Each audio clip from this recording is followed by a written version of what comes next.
My mum was really good in always saying like, I would rather be weird than boring.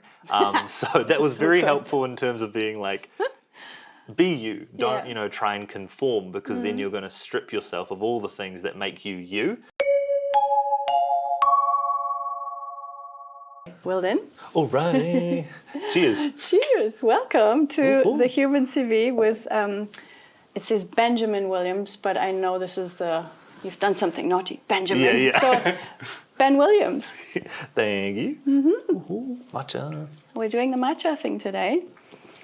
And that means soon the two extroverts here will be extroverted and caffeinated and talking about stuff that they are passionate about. It's going to be crazy. It's going to be a long afternoon. Drum roll. All right. I can see already in your human CV that you and I share the same personality type. So we can just telepathically sit here. Yeah. Yeah, just That's like- bad for the viewers, but everyone else. Yeah. How did that go for you? What was it like to fill in something like this? Have you been exposed to anything similar or? Yeah, so my background's in organizational psychology, and part of the master's program I went through was actually learning about psychometrics and personality. So it was quite fun, because depending on, even like some are really good, some are really bad. Yeah. I just find them fun to put Yeah. kind of your information in and see what it spits out. I've done the 16 personalities one before, Yeah. so that's been quite cool, and I think I've gotten the same type. Quite a few times now. Yeah. So I was like, cool, no surprises. But I think that tool does a really nice job in kind of giving you like, okay, this is your personality. Now, what does that mean? And giving you like a nice story around it that's accessible for some people. Because some psychometrics are very strange, to where it will just be like, what does that mean? Like, I'm an 80% on this. Yeah. Okay. It's a bit more hand-holdy, this one, which is quite nice. Yeah. So, it was quite cool. I was like, oh, snazzy. It uses real language. Yes, and also the best part is it's green, which is very important because that's my favorite color. What do you mean it's green? Yeah, so with some of the websites, you know how they'll like show the characters? Yes. Yeah, The protagonist one is a green kind of cartoon character. Yeah, now so I I'm know just what- like, oh, sick this is green. Otherwise, my brain would have gone into sustainability. I'm like, which of the psychometric assessments are the most sustainably, like using the best green power to run their website hosting or whatever? That'd be Yeah, cool, true. That one is green. It's a green little cartoon character. And when it comes to the sustainable development goals, which sustainably should all be green, you had number 8 and number 12, decent work and economic growth, and then also responsible consumption and production. Are they not opposites? The companies want to have economic growth, never-ending growth, but then you also want to say, let's consume responsibly. Yes. Riff on that one, Ben. Currently, they are opposites, but my PhD is actually at its heart looking at different economic systems. Yeah. So current one, linear, very much is we grab whatever we can, turn it into a product and throw it once we're done. The circular one is kind of considered the alternative, and it's more around, can we use some of the things that we've thrown instead of just having to get more? And so creating like that closed loop of materials. And so within that kind of whole piece of work is a lot of conversations around what actually is the point of an organization? Like, is it just to serve profit, or should there be actually something more? And so it's a bit of like a philosophy around like, when we go to work, like, is there a purpose beyond just getting money, or should there be something a bit more? Yeah. And so that's how I think they're actually very tied together, is going from just a business where you're there kind of cog in the machine to a business where you are celebrated, you're treated well, and you get to put input into this company, and that company also actually does something beyond just profit seeking. It will actually have some good. You see it in some of the bigger corporations where they're like, oh, well, we're going to use recycled this, and there's critiques around like greenwashing and stuff like that. But currently, with the way we've got things set up, a forest only has value when it's cut down. And that's because we only look at things through a financial lens, which, if you know the cost of everything but the value of nothing, you're not really going to get very far. Yes. So for me, those two actually link together quite well, because I think, like, who are the biggest polluters in the world? They're companies. People work at those companies. It's those leaders in those positions making those decisions. And it's also because, their job and the rewards they get is from just purely profits and nothing else. So I think it's about making some more like sustainable metrics of performance maybe, or having some better conversations around, like, what is the point of you doing this work? Yeah. Is it purely just to sell, or can we do something better here? Yeah. And I think, that is actually more a broader cultural conversation, because, I think Absolutely. a lot of the Yeah. pushback you'd get if you just said this to someone was like, that's not how the world works. And it's like, well, why not? We made it up.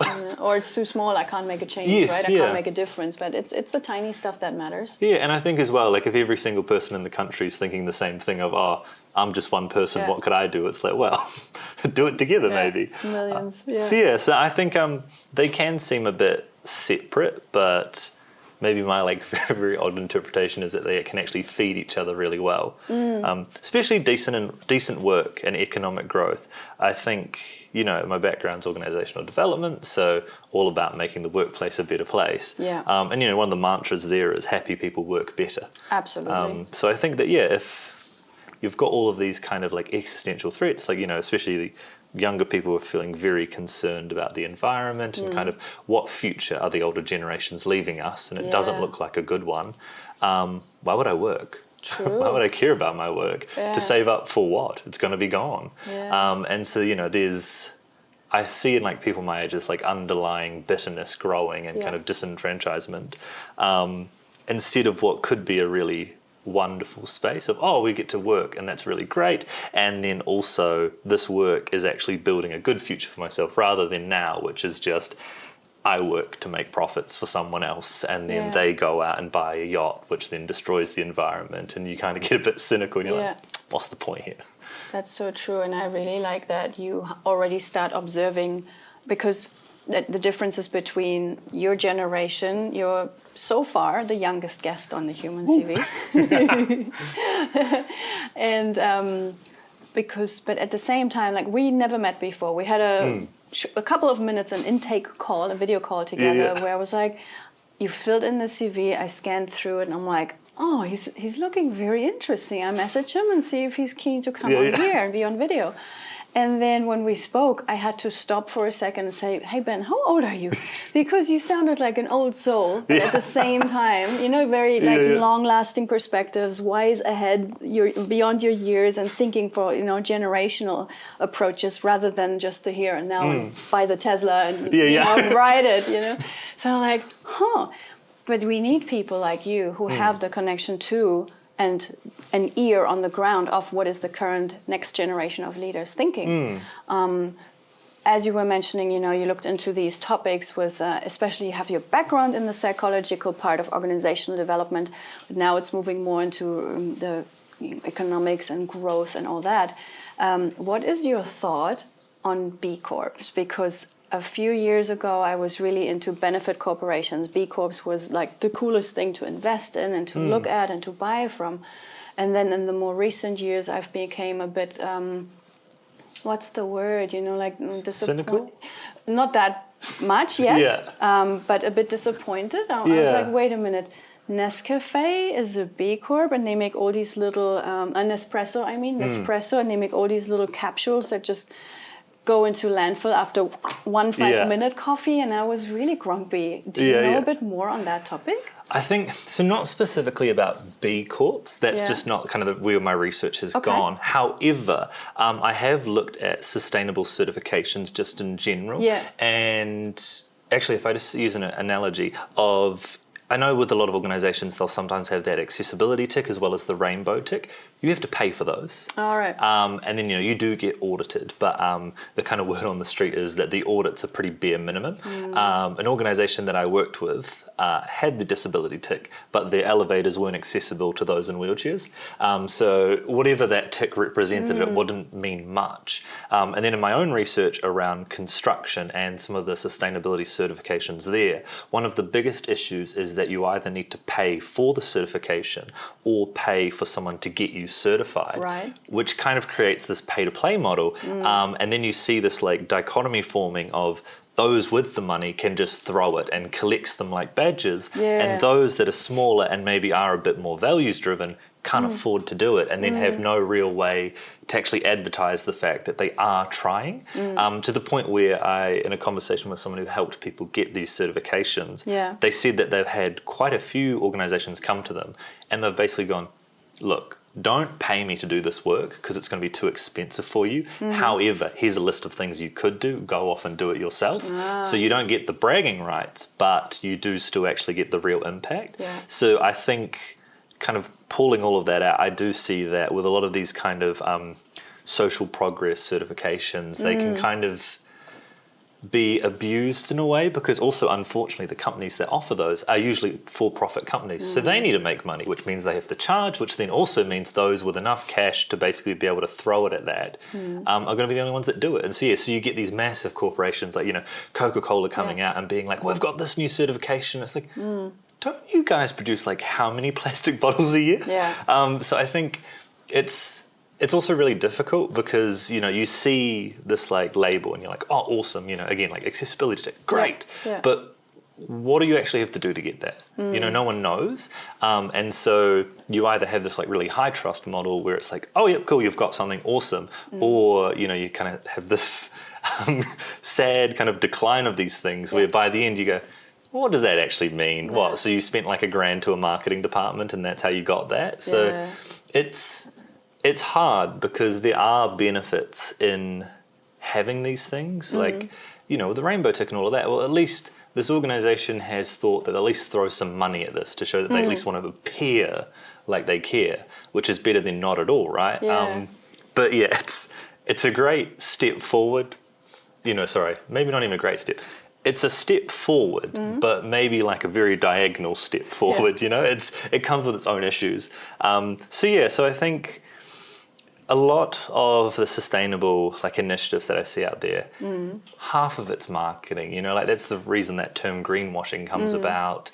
And, you see, again, you become very cynical because you'll see like a company going, we donated this, or like, even the local supermarkets like New World being like, donate, to donate this food parcel. It's like, well, hang on a minute, aren't you guys making like $1 billion a year? And also the reason they can't afford food is because you charge so much. Drop your prices, or better yet, just donate it yourself. Why are you putting that on me? And so you become very cynical. Right, gotcha. Because $100 to the person is a lot. $100 to an organization that size is something that's an accounting error. They'll round up and miss it, So I think there's all of this kind of lurking underneath it. And so when you see a company going, oh, we've got this certification, you kind of have to go, okay. Nice one. What did it cost you?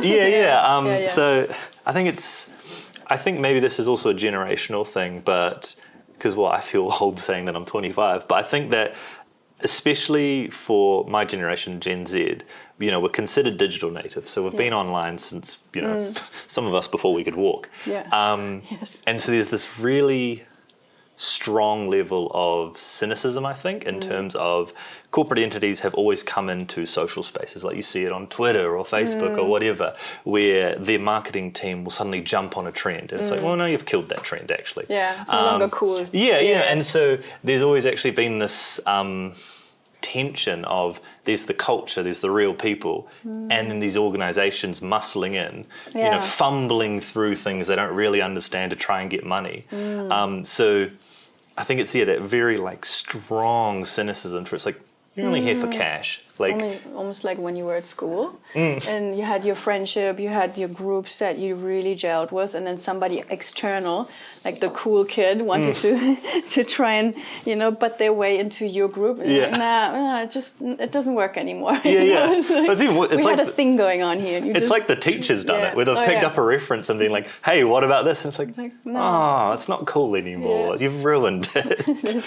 There's a reason we have hierarchy here, and we want to be in our student bubble. And I think again it comes down to that piece of like, why would you want a corporation involved in your culture, in your kind of day-to-day like jokes with your friends? Like that's odd. And I think again maybe it's kind of that generational divide, because a lot of young people are conscious and then also maybe quite cynical or actually just fully withdrawn from the fact of just data and like privacy and all of that, of everything's taken from you basically, for monetization, like Instagram or Facebook owned by Meta, all of the things that you do is tracked and all kind of parceled away to be sold to others or marketers.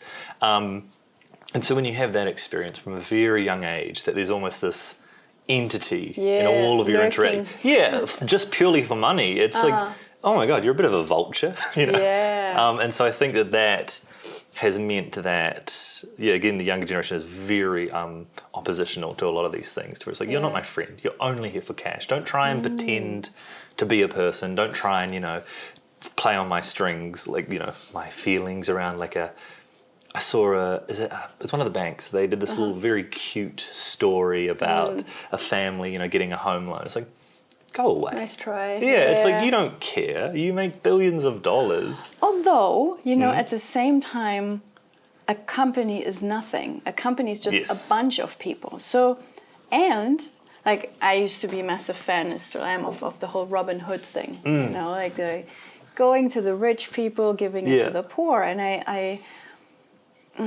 think it's almost, if you're saying, let's say, Facebook is headbutting into my TikTok feed and tries to be my friend, and I'm just going, nah, it's not working. However, on the other side, in Facebook, there might be somebody sitting who is like, you know, Ben Williams over there in California and tries to also get some of that money from the big corporations and do something good with that. You know, that person might get their salary from Facebook and they might have a title of marketing manager or whatever.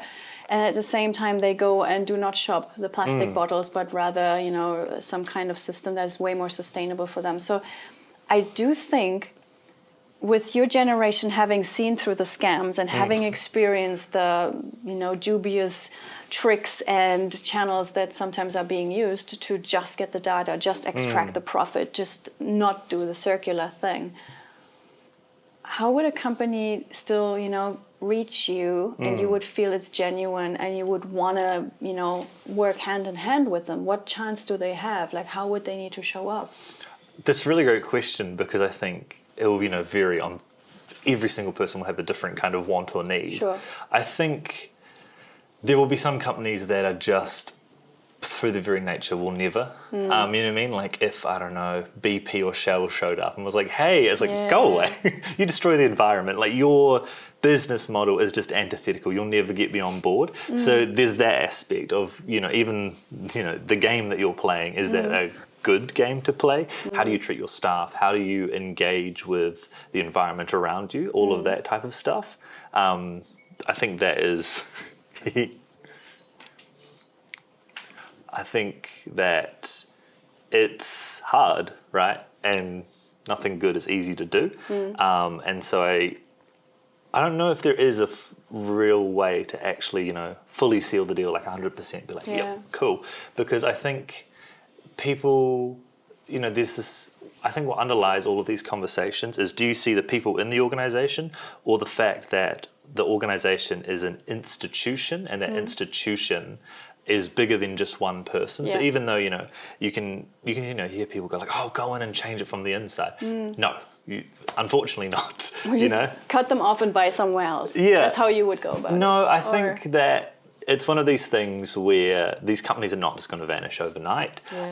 So there's a legislative part of it, of they're going to have to be curbed because they won't curb themselves.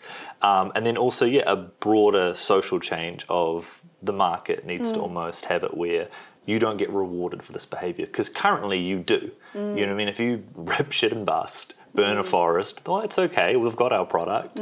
You don't pay the costs for your bad behavior. So I think that it's, if you've got all of those aspects of the system set up, if a company can survive in there, well, then they're already most of the way towards being able to be trusted, right? And I think as well, like, is it actually necessary to trust a company at the end of the day? Like, is it one of those things where, and I think it also depends on the size. Like, I know in my hometown, like, there's 2 stores.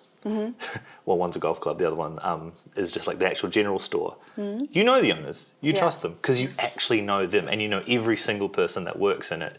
You know where they get their stuff from because they tell you. That's easy.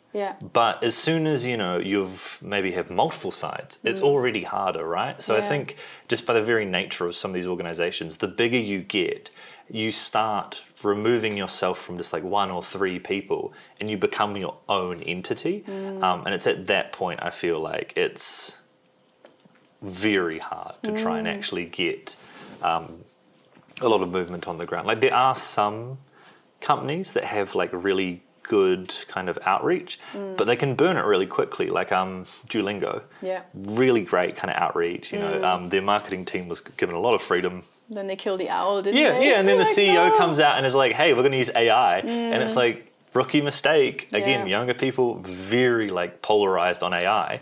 So you've just managed to shoot yourself in the foot in years of trust building as well. like that, right? And so I think that the odds are stacked against them, but that's their problem. And so at least I'm with one of those organizations, I feel like I don't need to be losing any sleep over that. That's so interesting. You speak on so many topics where my head is like, oh, I'm going off this tangent and then that tangent and that. Have you ever heard of something called Dunbar's number? No. Because the facts you're talking about is very interesting for me, because similar to you, I also do leadership, or have done. You have done leadership things as well. Currently, you're doing something else. But my work is in leadership and coaching. So I have a contract with a very large company at the moment, and I look after all their managers, 60 of them. And it's a global company, so you have thousands and thousands of employees. And similar to what you explained with these large corporations, we don't see them as a person anymore, and everything that needs to happen takes forever to make happen because of all these friction points and layers of hierarchy. And I heard of this number that I think it was Richard Dunbar or something. The last name was Dunbar, and he came up with this number. He actually looked at organizations, and he said the maximum amount. Let's say if you were to start a company, so it's like Ben's General Store, and then you hire employees, you have maybe subcontractors and all that. Maximum number that you can manage, sort of, is 150. And if you wanted to grow beyond, it's better if you open a shop next to that one, have its own little, admin and hierarchy and sub-manager thing going on. That also caps at 150 people. So... Yes, we have large corporations. Yes, in some cases, you I don't know, you can't have an airline by yourself. You have to include others to make things happen. However, but that's apparently the capacity that someone can keep track of the interactions between them and employees or staff or peers or whatever. Yeah. I definitely think like organizations are such an interesting beast from like a psychology perspective, because it's like this artificial microcosm of all of these interactions, and you've got clusters by team, by then like those kind of broader, like say the general divisions, and then some people talk about this very nebulous organizational culture wide, which if you get to a certain size, it's almost like it's very hard to actually pinpoint, right? Especially I used to work at Te Whatuora, where it's like some divisions just by themselves can have thousands of people in them, or like one campus has 6,000 people in it. And it's like, I think it'd be very hard just to point to that and go, that's the general culture. It's, once you start getting into those layers where you almost have these very like isolated bubbles of culture and all of that. And so I think that's kind of the other interesting part of like with that number of, because at the heart of underneath all of this is just a bunch of people who you can only know so many people. True. I think there's that like rule of thumb, like a team should only be between 8 or 12 people anymore. It gets a bit hard. And I think, again, it's just because, again, we're social creatures and it's hard to have that many people in like a functional unit. So, of course, you'll get subclusters. I imagine that there's probably some revolutionary way out there to build an organization where you've got those perfect bubbles. But is there the appetite to do that or the bravery to do that? That's going to be a tricky one. But I think that's the very fun part of like the work we do of working with people, because a lot of people will only approach from that like operational lens of is things functioning, like are people getting paid, is the leave and rostering fine? And it's like, okay, cool, that's like up to the bare minimum. Now let's look at the people, because from there is where we get into high performance. And so I think like it's really important, even if you don't know the answers to a lot of these like philosophical questions, to at least be aware that that is something that can vary, or that is a realm that you should consider, especially when it comes down to say talent, when you're hiring people in and you're like, well, why is this person just not caring about work like this other person? It's like, well, I don't know if it's just with rostering. I think that's a far harder question to get at. I think that's kind of why I love the work I do, is because you need to consider all of those things. You need to kind of get into the softer side of things, which this is why this initiative is so cool, right? Is because it's also touching upon that of, well, yeah, okay, we're our skills, but also we're the people that have those skills. Yeah. And that a lot of people don't even consider that. Like the best bosses are the ones that see you as the person and help you be the best person you can be, or the best worker you can be, true. versus someone who's just like, there's your laptop, get to it. Yeah, like, true. Very functional, but you know, that only gets you so far, and that's when the kind of harder aspect comes around, the social aspect, the more leadership piece, rather than just that manager part. Yeah. So yeah. I was distracted for a moment. Why is this initiative so great again? Because I love it. Yeah. Yeah. Were you always like that? Like, how did you get? Were you the kind of little boy that tugged mom on the elbow and said, "I don't want this toy from that company because they are bad"? You know, like how on Not earth at did all. that show up in your past? Very recently, actually. Oh. I've had a very kind of interesting curve of grew up on a farm, you know, which, yes, you're out in the environment, but it's a different one, sheep farm. So there's an aspect of being disconnected from the environment because, you know, you're dealing with animals and you're there, but they're just turning into meat and wool. They're not really seen as They're not animals. considered like pets. And So then kind of leaving my very like small conservative town, going into university and thinking I wanted to do biochemistry, ended up doing psych, ended up at the army for a very brief period because I wanted to be a psychologist there. Didn't last that long. I think I only did a year. Left and then ended up in health. And that's when, you know, I started getting more of that like feel, like the organizational psychology lens and the feel for people at work. And that's when I'm like, oh, this is a really good passion. And then once I've left, and then I kind of, in my work, I kept on hitting this barrier where I'd work with team leads and it's like, cool, this is purely just leadership. But then when I started working with execs, it was more about systems rather than, you know, just that level of leadership. And I kept on like hitting this wall of like, okay, this psychology lens is only taking me so far. What's that next step? So I started looking into, you know, systems level leadership and all of that. And that's kind of where the sustainability started growing from, is like, okay, you know, the whole debate around individualized responsibility versus organizational. Like, is it on us to stop using paper straws, or is it on BP to stop doing oil spills? Maybe both. And so kind of started seeing all of that online, and then had the opportunity to come back and do my scholarship around consumption and markets and how organizations can change those markets, which is exactly what I was after, because to me that's systems level leadership of how do you not only change your organization, but how do you change the industry your organization's in? Like, how do you use that institutional weight? And then, that's when it really got into the sustainability aspect in terms of just kind of how the rules are stacked against sustainability at the moment of there's no incentive. You don't get paid more by being sustainable. It's actually a burden that you take on because you care about your values, which means inherently I see small organizations that are far more values driven and not accountable to shareholders be far better for the environment, because it's just the boss going, nah, I care about the environment. Right thing. Sorry, versus, you know, as you said, like those bigger organizations where decision making is so diffused across so many different people, and accountability is this very kind of vague notion, and there's, you know, that system kind of slows everything down. It's far harder just for someone to go, sorry guys, we're not doing this anymore. Yeah, we're going to lose a bit of money, but this is the way to do it. And also that kind of broader lens comes back into play, because it's not just you. You're looking at all of your competitors going, well, if I take the hit, I've just given everyone else an advantage. And so that to me was like that kind of click, you know, the last little piece where I'm like, okay, now I get it. Of kind of, you know, I've always worked from that like individual to team to organization, and then finally into that almost like, into like that societal aspect. And I think that it really does inform all of the work that we do with people, because it's like, yes, okay, we're dealing with someone, you know, when they get to work. However, we acknowledge that they'll have things going on in their life.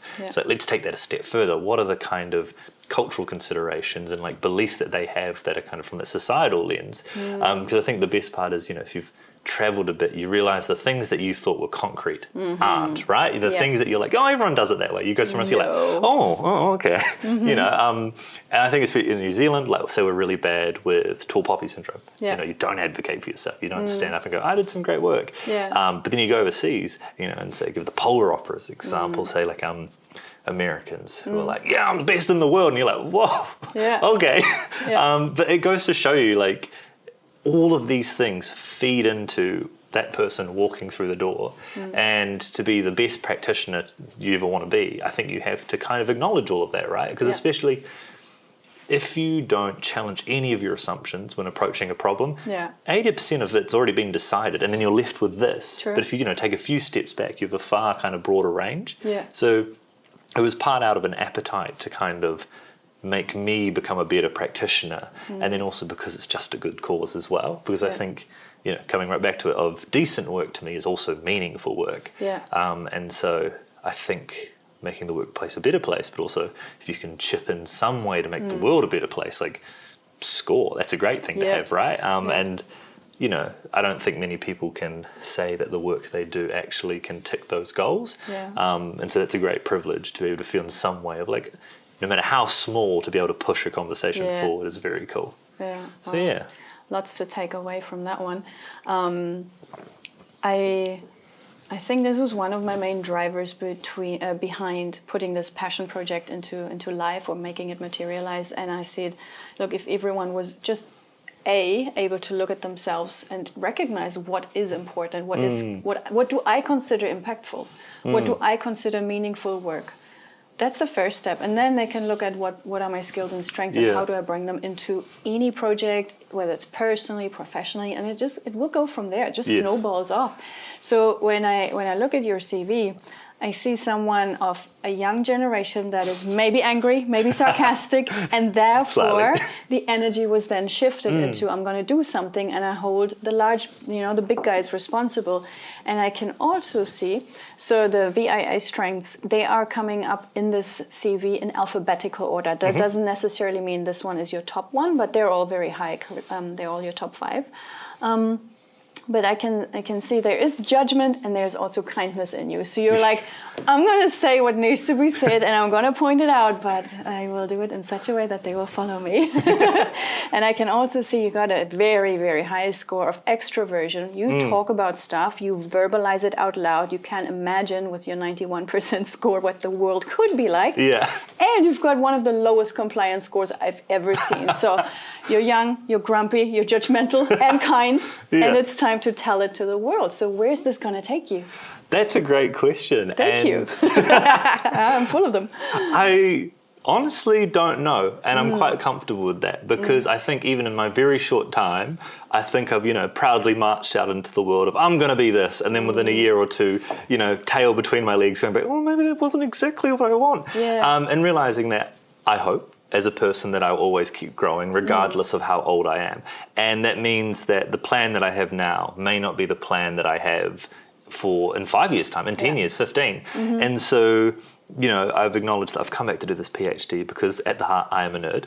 I'm curious, I love learning. And I kind of see 2 paths towards me around going back out into industry, maybe as a consultant, I freelance now. I really love that kind of, it's the perfect blend to me in terms of you can sit down with someone and just provide your skills and be like, you've got the problem, I've got all the skill set, what do you need? I love that kind of collaboration. But then the other kind of path I see is to go more into academia around like, well, I do think, the more you know, the better you can do at this. And if it's a question around impact, is it, do I try and do the best work I can do? Or do I train 20 people to get them to do the best work they can do? And which one actually creates the most ripples out there? So at the moment, that's 2 split paths. But I've talked to a few people who say that actually they're not. You can have your cake and eat it. There are many academics that consult. So 3 paths then maybe. But always I think underpinning it all is, that kind of appreciation for the type of knowledge that I like. I love psychology. I love those little bits. So I think that wherever I go, that will be an aspect that I'll try and take with me. Again, for now, you never know. Maybe, check back in when I'm 30 and I've decided I want to be a miner or something, Maybe I hate the environment. I don't know. So I don't. Oh my gosh. I have a feeling no. Actually, I love polluting. No, so no. I think it's hard to know. And so I think maybe the most accurate thing to say is I don't know. Maybe, when you're older and years become less important and you start thinking in decades, I can offer a firmer answer. Yeah, true. But I don't. I think at this stage it's vague, but I'm very comfortable and happy with that. I think this is a good kind of period in my life to try and really decide where I want to go, and that it doesn't actually matter where in some way, as long as I'm happy with it. But yes, in terms of the top strengths, I think judgment and kindness, some of them can sound antithetical, but I think that actually, again, they can inform each other. Complementary too. Yeah, especially, I think that it's too easy just to judge. You know what I mean? In terms of you can just off the hip be like, but to judge with kindness, I think gives you a far better comprehension in terms of like actually trying to see the person for who they are, like why are they doing this, all of those things, and then making your judgment makes you a better judge in the end. And also that there is no reason to be shy about judgment or any of those types of things of, you know, I think again, you hear some of these things and you'd be like, oh no, like that's, I could never. And it's like, well, but you're already going to judge. we naturally have bias. You know what I mean? Like to say that you're not judging is a lie because that's not how humans work. We have so many biases. You know, within 10 seconds, you've probably got enough of an assumption about someone. And so it's like, hang on a minute. How about instead of just taking that like, you know, snapshot, is try and learn about this person a bit more, then make that judgment. Especially, you know, in psych, there's that bias around when you do something bad, you attribute it to your situation. But if someone else does it, you know, you attribute it to them. Character. They're like, oh, they're just a bad person, but me, I was having a bad morning. And it's like, well, what if they were having a bad morning? You know, so I think that it can work in there, but the compliance one I find really interesting. Come on, you celebrated that one, be honest. I think as well, like maybe it's a post-army thing, you know, I'm out here breaking rules. Yeah, of course. Who knows? The pendulum swings always as, you know, the intensity that it had at the other edge too. I think as well, like, you know, we were talking beforehand around like, as a man and your masculinity, that a lot of guys are stuck just complying with what they're given in terms of just because it's a rule doesn't mean you should automatically follow it. Figure out like if that's a rule worth following. Because, you know, we can make any types of rules. If you look back in history, there were some bizarre rules or things that were legal that were really wrong.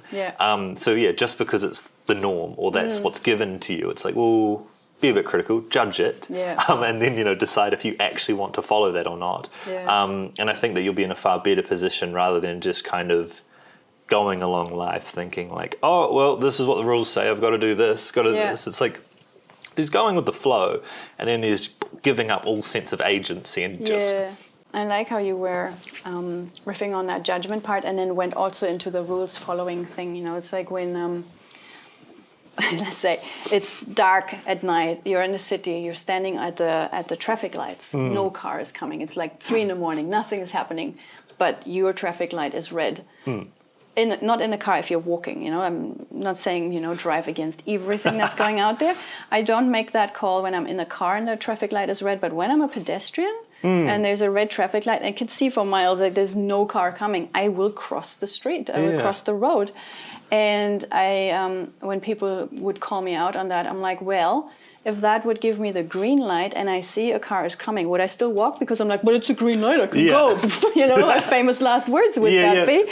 And so I keep always saying, you know, rules are nice, but my brain takes precedence over those rules. Like they are good, they support me.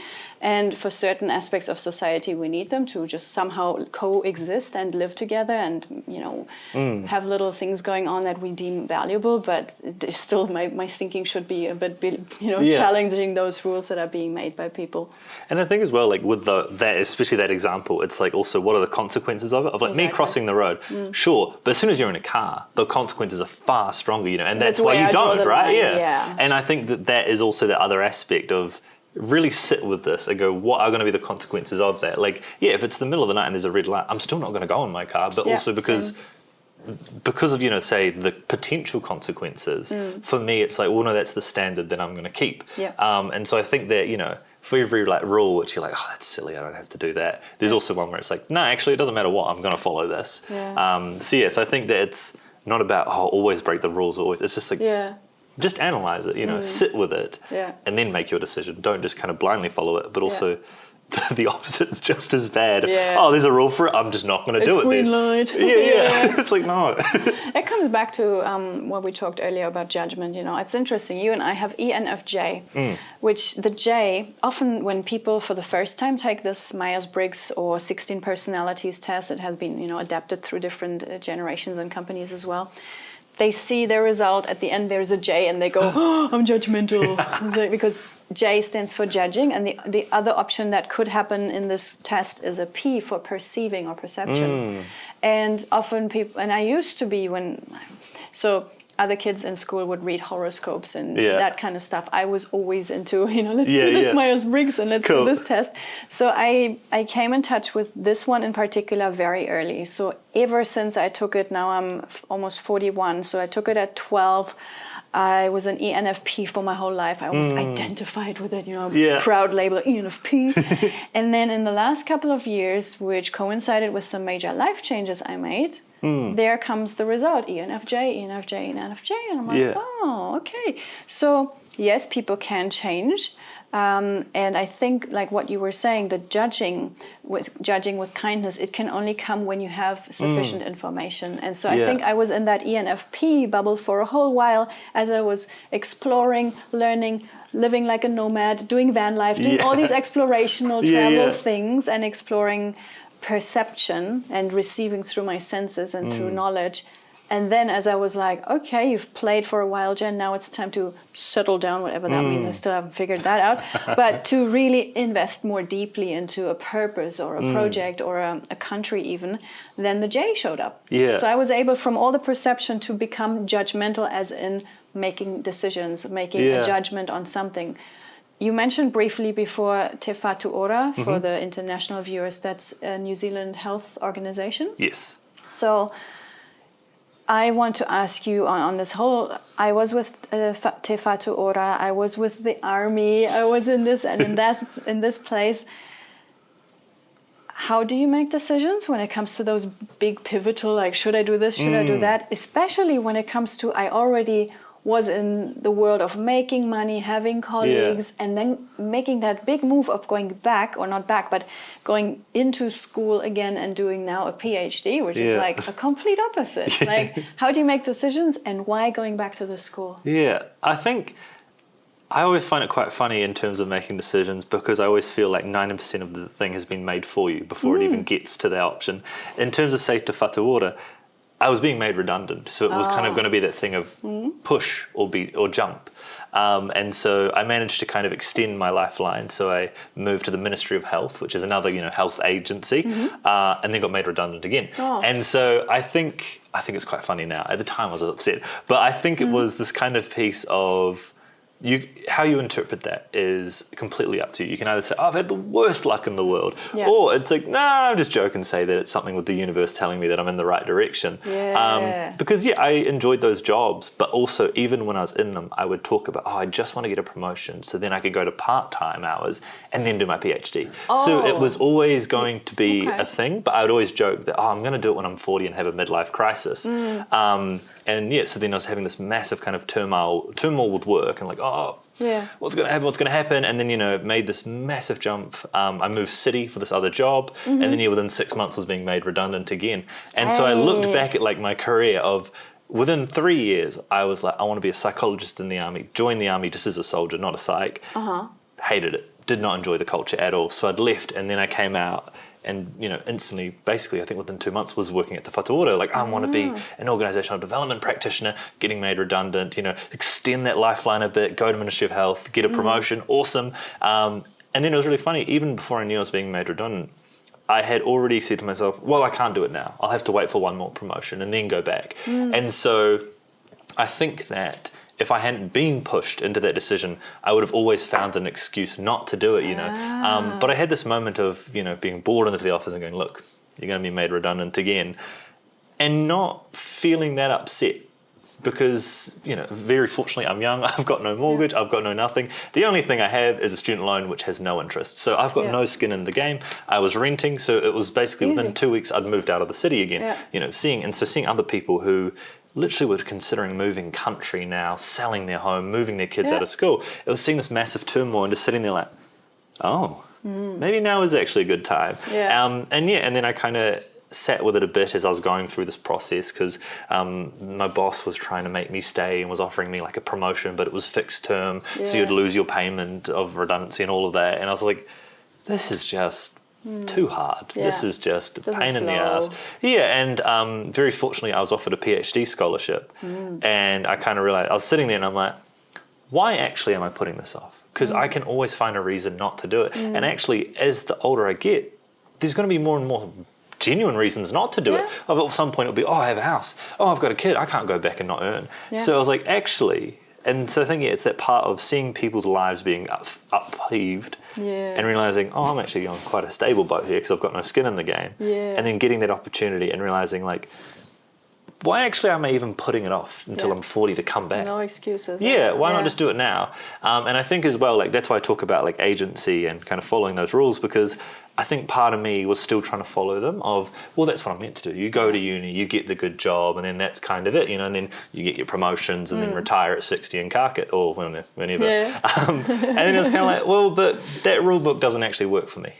And so... low compliance. And so I think, like... Not doing this. It almost took, say, I'd like to joke, the universe took a bat to my dreams and broke it down to the point where I couldn't follow them. And then it was in that moment that I kind of had that final ability to go, whew, I don't even want this actually. Because if I'm going through all this turmoil and aren't actually that upset at the end of the day, maybe it wasn't for me. And it's actually nothing wrong with admitting that and walking away.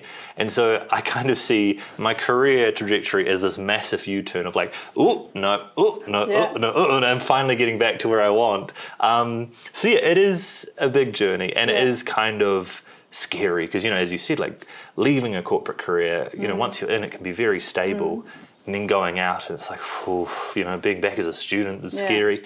But also not, because by the time I've come back, I'm not showing up as I did when I was 18 at the gates of uni.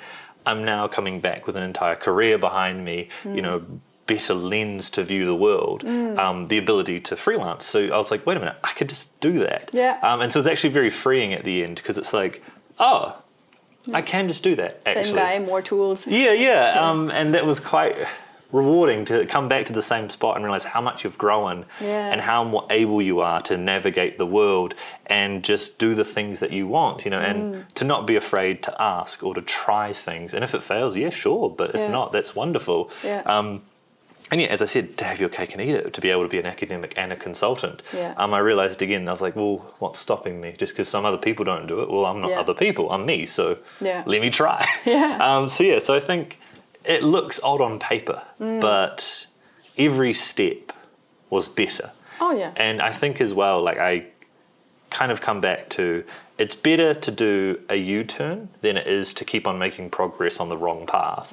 It was just coming to terms of like, I actually want this more than I'd want to just be at a desk job where I'm slightly bored. And again, in a year or two, you might do another U-turn and say, I had enough of that, I'm doing this now. So as you give yourself that freedom and that kindness, to really also be kind to yourself and say, well, right now, I make my decisions, my judgments with the most information I will ever have. And then in the future, when I know more, I can look back and say, now I want something else because I know more. So there's no need for regrets and all that harboring of guilt or what if, and if I had, and you know.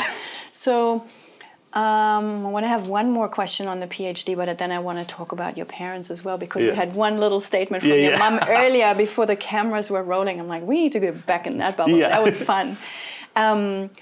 If I was 12 years old, how would you explain the thesis, the topic of your PhD to me? What are you currently spending a ridiculous amount of time, blood, sweat, tears, and computer power on?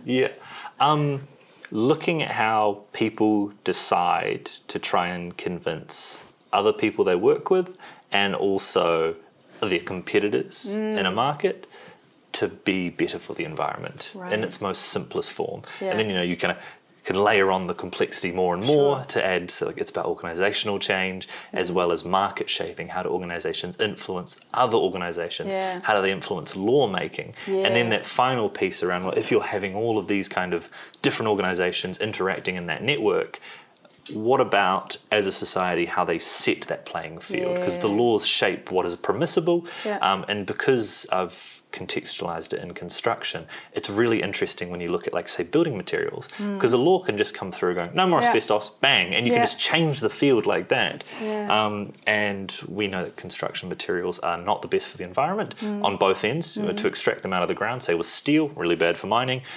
Concrete produces a massive amount of CO2, but then also the construction industry is responsible, depending on what country, between 30 to 70% of all solid waste into the landfill. So bad on both ends. So looking at the materials that they decide to use comes right back to who's the boss, you know, that kind of CEO, GM. Do they look at those materials and go, that's good? How do they convince everyone around them to do it? And then how do they start changing that market? How do they start changing the industry broader? Because, you know, if you have the big players who go, you know what, we're not using this product anymore, will people follow that? Or is it that there are smaller organizations who are far more agile, who will go, we're going to do this? And then, you know, they get enough attention, and then the rest. Chooses, and so it's just looking at that to see what happens here, and kind of zooming right in on that, like, leadership layer in an organization is kind of the nexus of all these different bits. Because at the end of the day, it's people making those decisions, and people are not rational, and there's a whole bunch of other stuff there. So it's less about looking at technical aspects, but more the socio-cultural aspects. So that's interesting. I did about a year of zero waste. I was really, cool. high on all the documentaries, and I'm a, not anymore minimalist, but for a couple of years, everything I owned fit into a carry-on. You know? And I think, especially the roughly a year of zero waste, it really showed me the limits of where I am. Like, can I buy potatoes? Oh no, they all come in plastic bags. You know, oh I can buy these ones. So there were a lot of limits as to what I could buy. I would allow myself to have glass jars of something because I could reuse them, but I wouldn't buy cans because I can't reseal them. You know, stuff like that. So it was a very interesting experiment for me, and I think with the research that you are doing, you would look at, like, Jen's brain. What made her initially go, let's do zero waste, and then what goes through her brain every time she goes into a supermarket or fills in an online shopping order. And so that's super interesting. So what is something that you're halfway through your PhD now? Or? No, just into my first year, so a third. Okay. Early days. So was there already a chance for you to do interviews with people and start researching some of those? What was some of the most unusual or maybe most interesting things you have already uncovered on this? Well, it's actually something that you mentioned around zero waste. Waste is too late. You've already mentioned there that when you went into supermarkets, the decisions had already been made for you. You could choose the product, but they had already chosen to put plastic around it. And that's a very similar theme that's come out in the first study that I'm doing, around that a lot of the decisions have already been made. By the time that you're choosing a product, you've actually already had so many options taken away from you. You know, say, like, if you're just Joe Blow and you go down to Bunnings or Mitre 10 and look at all of the options, that's their decision to put that range. You can choose the range, but you can't choose. Sorry, you can choose from within the range, but you can't choose the range. To their range. And so when I'm talking to a whole bunch of people, I've talked to architects, to people who have actually made products, to the users themselves, and depending on the group, depends on a little bit around, you know, what they're wanting out of it. But the biggest one is you've got this very strong industry norm of these are the things that we use, and almost all of the infrastructure of this industry is set up to stifle kind of stepping outside of that. And so, it's taking a broader lens, I think, again, because people get zero waste. It's really easy, right? In terms of, how about we just don't throw this out? Sick. But it's harder to then start looking at things and going, where did that come from? Who made that actually? Genuinely, where do we know? And what are they doing at that factory? And then where are they getting the things from? Are they getting it from another person? And, you know, so you have to do this very kind of arduous process, which most people don't have time, you know? And so it's tricky, I think, to be able just to go, this is the one finding. But I do think that there is this kind of underlying theme there around we need to view, like, that whole life cycle of a product if we truly want to actually start doing some proper things for the environment. Because by the time, you're at the bin and going, do I put this in the trash or the recycling? Yeah. Everything Every else- day I'm like, no. Yeah, but also Yeah. technically the environmental cost has already been paid. If it was plastic, we've already got the oil and turned it into the product and we've shipped it here. Yeah. So all of that's already been paid for. And then for you to go, nah, I'll put it in the recycling. Great. What about everything else? And so I think that's I would love to see in the future people starting to get more of that perception of it's a bit more intangible. It's a bit kind of harder to grasp, but once you do, once you've empowered people to make those decisions, I think then that's when you'll start getting a lot of good change. So early days, study one's just kind of finding what's there. Study two is going to be looking at people who have been successful in navigating that. And then study three will be creating kind of like a handbook guide. Of like, hey, here are the things you need to consider. Here's some things that have worked. Here's some other kind of alternatives. Go forth. And I wonder if you're able to tap into some of the other, like you said, when you're traveling, and I feel very privileged that I had the chance to travel to a few places, right? So not everybody has that chance, but you and me, we live in a world where information is at our fingertips. I can go on my LinkedIn and message the boss of XYZ within a second, and they might come back to me and say, let's chat in 2 days. And it's amazing. I love it. Who are some of the players in the game that you want to highlight, that you go, this is a really good company, or I really love what these guys are doing? Do you have a few on your mind that you want to just maybe even educate people that these are existing, because there might be a smaller company you just came across? Yeah, there's a whole plethora. So it's a bit hard because some of the companies that are doing it really well are doing like quite unique things. Like I can't remember the name, but one company purely focuses on turning plastic waste into like bench tops for people. Right. Awesome, right? That's kind of currently where things are at, where it's very like one product. It's not kind of that broader thing of if you were to go to someone and you'd know that in that house everything was made from reconstituted stuff, or we're not there yet. There are a few certifications which may indicate that a house is, say, better for you. There is things like this one's more for commercial, but Green Star, that's one which talks kind of around materials, where it's come from, but also how good is it at like holding heat, energy efficiency, all of those types of things. You've got things like the passive home design, that's a nice one. Super homes. So there's a few out there.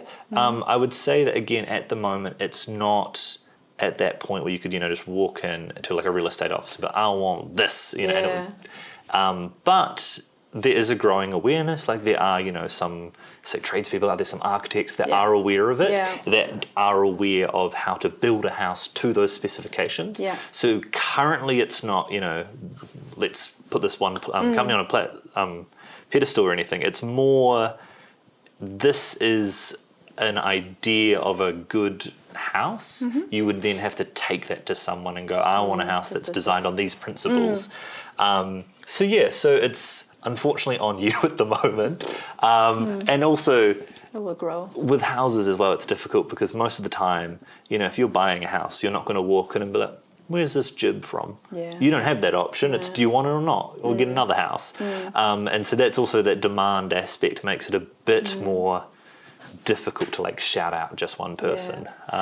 I'm aware of the, I think SBC, Sustainable Building Council, New Zealand has one, or there's like a green builders meetup or something happening. So there's, like you said, once people become aware of it and get cynical and grumpy enough to say, this is not what we want, or hey, I've seen something different in Ecuador, why don't we use this material here? It grows here very well. Like there's tiny things that happen when people talk and when people watch conversations like that and said, oh, I can't change my career even after this, or I can study this and then go back to that. If there are some parents watching and they're like, I wish I had a little boy just like Ben who changes and challenges and questions. You mentioned when it comes to the section in your CV that talks about what are the people, books, courses, or resources that shaped you. You said, my parents, as they taught me to be unafraid of who I was. If I have a little Ben at home and I want to be that parent who teaches you to be unafraid of who you are, how did they do that? Can you share some antics from your parents? So how long's a piece of string? I guess like, as we kind of touched on before, my mum was really good, and always saying like, I would rather be weird than boring. So that was very helpful in terms of being like, be you. Don't, try and conform, because then you're going to strip yourself of all the things that make you you.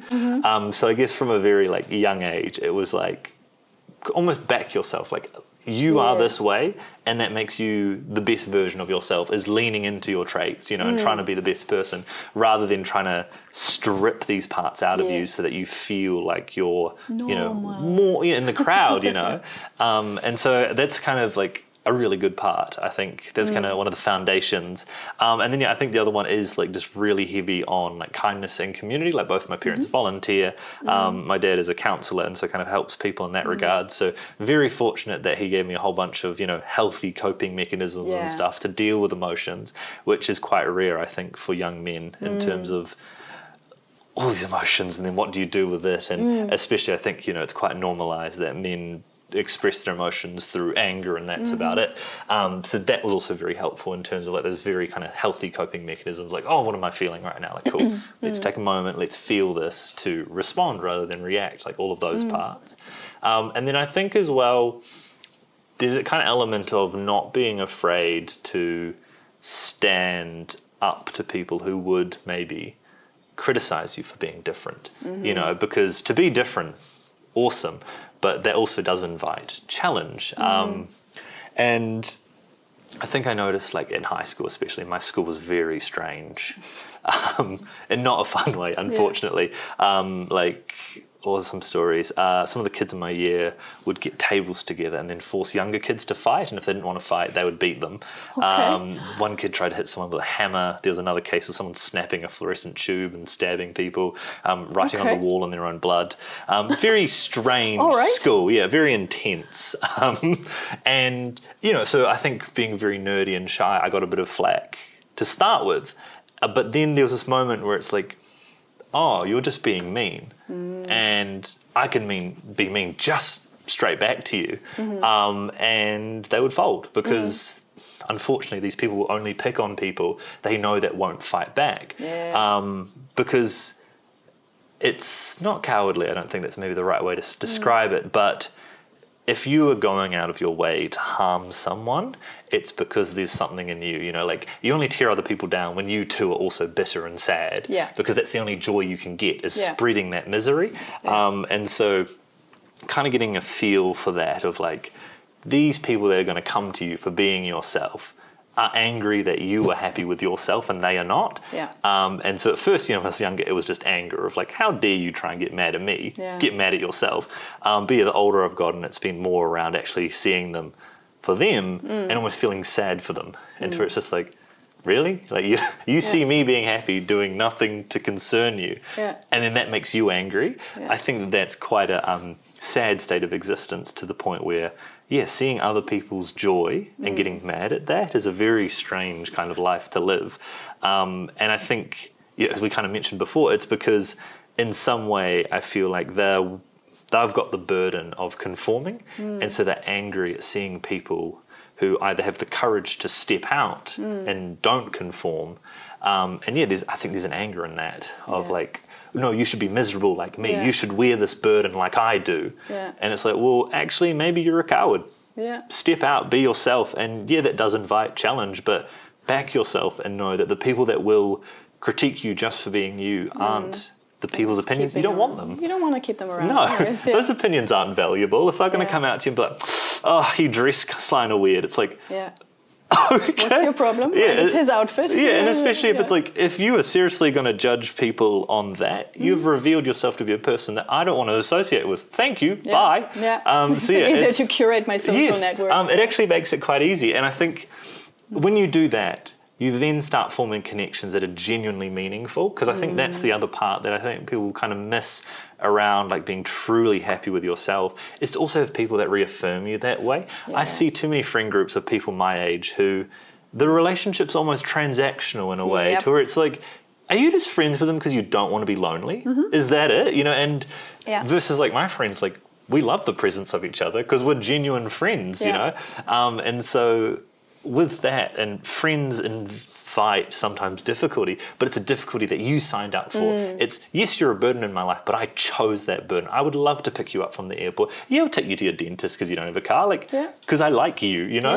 And so you have less friends, but they count for far much more, I think. And so I think, again, once you kind of have that solid basis, when you navigate the world and yet you have some random go, you got long hair for a guy, it's like, okay, sure. Thanks. Yeah, and it's like, I have a whole bunch of people who I know love me for me. Who are you, random stranger? Go away. Why should your opinion matter to me? Yes, right? and absolutely. it gives you such perspective because, you know, when you really care for people deeply, their opinions have so much more weight. And so it gives you that perspective of when random people challenge you, like, that is meaningless. I would not go to you for advice. So of course I'm not going to care about your opinion. So I think like all of those things are really important, and realizing, you're not this one man kind of army. It's actually you're going to live a far richer life with other people around you, right? And so it's important to make sure, you know, the good ones. And especially I've always joked, like, peer pressure is bad if you're surrounded by bad people. If you've got good people, you know, they'll peer pressure you into good things. And so I think that's a really important part of just kind of setting yourself up, getting those people around you to where it's safe to like grow into who you'll actually be, because you don't know at the time, and I don't think you can do it yourself, because I'm a big believer that you're like a mixture of all of the people you've ever met. The habits that you pick up come from somewhere, right? And so when you're around people that you care for and they treat you well, and you see some of their habits, you go, well, that's quite cool, actually. I think I'm going to pick that up. I like the way they complimented me. I'm going to try that. Those types of things. I think, and that's why I come back to that kindness part. Because if you can see people for really who they are, recognize them for that, and give a genuine comment towards that, I think that will forge such a strong relationship. Because I think that a lot of people, it's easy to be nice. I think it's hard to be kind. In terms of nice is just polite. Like, oh, good job. Kind is true heart. Because involved. and it's actually a bit harder. You've got to put some effort into that. Of you know, if someone's doing a great project at work, to actually figure out what are they proud of. Not that they just did the good work, but you know, are they actually happy with those skills? And compliment on the skills that they actually care about. You know, just because someone's a really good public presenter, maybe they hate it, maybe they don't care, but they feel kind of artistic. You know, the slides they made were really cool. And so if you go up to them and be like, I really loved your slides, they were so pretty, that's going to be a far more genuine, weighty compliment rather than, oh yeah, you did a good job. Good job. Yeah, you talk good. Like, okay, well, do they care? So I think so true. Those aspects are very important, and it can be hard, I think, to find your crowd, but the search is worth it in the end. Yeah, absolutely. I heard a really cool tip the other day. It's like, how do you know whether you have mental health? And it's like, if someone is rude to you, if you're mentally healthy, you ask yourself what's wrong with them. If you're mentally ill, you ask yourself what's wrong with me. Why are they rude to me? What's wrong with me? And so I thought this was a really nice marker of seeing, where am I at? Where's my mental state right now? And as we know, just like with job decisions, we're human. Those fluctuate. You know, there's hormones, there's food influences, you spend 2 hours with a very draining friend, acquaintance, and you go, So 100% agree. You are a mix of the people you spend time with right now, but also an accumulation of everyone you have ever spent time with. And I do include books and movies and every mental food, not just people food, you know, people connection food, social input. I include everything I read or write or read or consume mentally. Maybe to start wrapping our wonderful and like so rich conversation up. Someone who's going to watch this and is like, holy beep, totally want to talk to Ben. I want to collaborate with him. I want to provide him some input for his current project or a degree, whatever you're up to. Who are you calling in? Who should get in touch with you, and so on and so forth? There's kind of 3 streams at the moment. 3 only. Okay. You know, my main part of the sustainability part around construction, that one is a very much like a shoulder tap kind of aspect. But the two broader streams, which is more on my consulting side, is kind of change management aspects around AI and then also neurodiversity in terms of, so you've unlocked a completely different aspect. I have to come back for AI and neurodiversity. We didn't even touch on those. Yes, no, so I also have research projects in those areas. Yeah. Especially with neurodiversity, I'm diagnosed, I have a background in psychology, and I work alongside 2 clinical psychologists as well as another PhD student, offering a whole range of initiatives of basically personal and organizational, to basically make sure neurodivergent people are welcomed into the workplace and also can perform. So there's that aspect. So definitely if people are interested in learning more about that, especially because it's quite a wild west at the moment.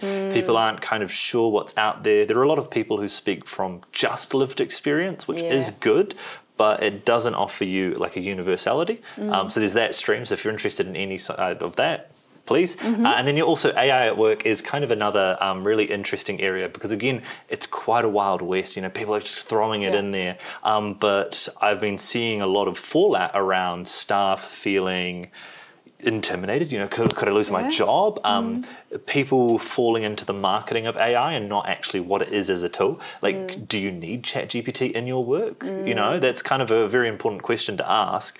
And because especially that is more, it's not just rolling out a tool, unfortunately, because people have beliefs around AI. There's, a bunch of ethical concerns, environmental and, data sovereignty. So it's not just, we've got a new bit of software. This is a really massive thing that you're introducing. And if you don't do it carefully, your organization can really struggle. People can feel disaffected, leave, productivity could drop, all sorts of things. So that's kind of another aspect. So there's a research project we're on, basically mapping out kind of how this has been going and pulling in all sorts of like psychological aspects. But then also this research group, we also all operate as consultants as well. So if you're interested in AI as well. Yes, and then the sustainability piece. So 3 streams. Just 3. Just 3. Easy. Simple, we don't want to complicate things. What do you do with the rest 6 days of your week? The remaining ones. Just drinking pina coladas. No. I try and keep a busy schedule. So almost every single night I'm either at the gym with a friend or out, with the drinks or something. Because I believe that a good full social life helps balance a busy work schedule. In my spare time, I'll either try and bake or make some jewelry. So you made that one out of PowerShell. Yeah, indeed. So making jewelry out of PowerShell, it's quite a fun time, especially because I really love the Māori story around how the PowerShell got its colours, and they're only revealed once it dies. Wait, I don't know that story. Slow down and tell me, please. It's a very kind of quickly, Tangaroa, the god of the sea, basically took colours from everywhere, like the deepest blues of the ocean, the greenest greens of the forests, and then all like the yellows and reds of the sky, and then gave it to the Pawa, but then let it hide. It's only on its death that it's shown. And so the shells that wash up, I see them, and I'm like, there's this beautiful story around it. There's also kind of this aspect of giving new life to something, which kind of comes into the sustainability part. And then it's also just fun to make pretty things. And so to kind of sit there and like carve the shell and bring out the colours and then shape it can be quite fun. So that's also what I do on the side. Never thought about the shell only being seen when it dies, because for the people who don't know power mussels or shells, they are very large ideally if they grow to the size that we are allowed to catch them, or when they die a natural death, but they are massive. They're like the size of my hand. Not that my hand is massive, but for a shell. And the outside is usually covered with like a calcium carbonated lime scale build-up thing. That's what it looks like to me anyways. And then only the inside has this beautiful colors that we can see on your necklace, on your pendant rather. And final question. You said you like baking. What is your go-to recipe? What do you love baking? Go-to is Russian fudge, because I can make a massive batch and then put it in containers and then mail it to all my family across the country, because it keeps really well. Because most of my family's up in the North Island. Right. And Russian fudge is really rich, so you don't want a full thing because it's so much. Just take a small piece. So to be able to be like, I'll have this little parcel and then one to my aunt and uncle, one to my parents, some to friends.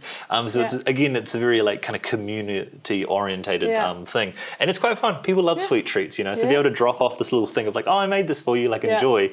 I'm also a big believer in gifting food, because then if you don't like it, you can throw it and just pretend pass that. It on. Yes, Same, and then pretend to be you're like, oh, it's gone. You know, versus Yeah. like you give something like this random bit of plastic and you're like, oh no, I've got Yeah. junk in my house. Yeah. So mainly Russian fudge, I think that's a go-to, especially because I've seen some recipes where you put a bit of Baileys in it to kind of add like a little bit of flavor. The alcohol cooks Oh. off, but yeah, it's just a nice little touch if you Where's want to make it Bailey's fancy. originally from? Is it I English? think Ireland, not so, sure. So you smush Russian and Irish things together Yeah. in New Zealand. Like that's a circular economy right there. So, you know, knowledge from wherever it comes from. And Yeah. it's very Food brings people together. That's awesome. Yeah. And then you mail out your little parcels around Christmas time, and boom, within a few seconds and a couple of bucks spent, you're everyone's favorite family member. That's just a It's win-win. a hard life. With that, Woohoo. thank you so much. They're empty now, I think, but that was Cheers. a beautiful time together. Thanks, Ben, for that. No worries. All the best with your studies. Thank you. Woohoo!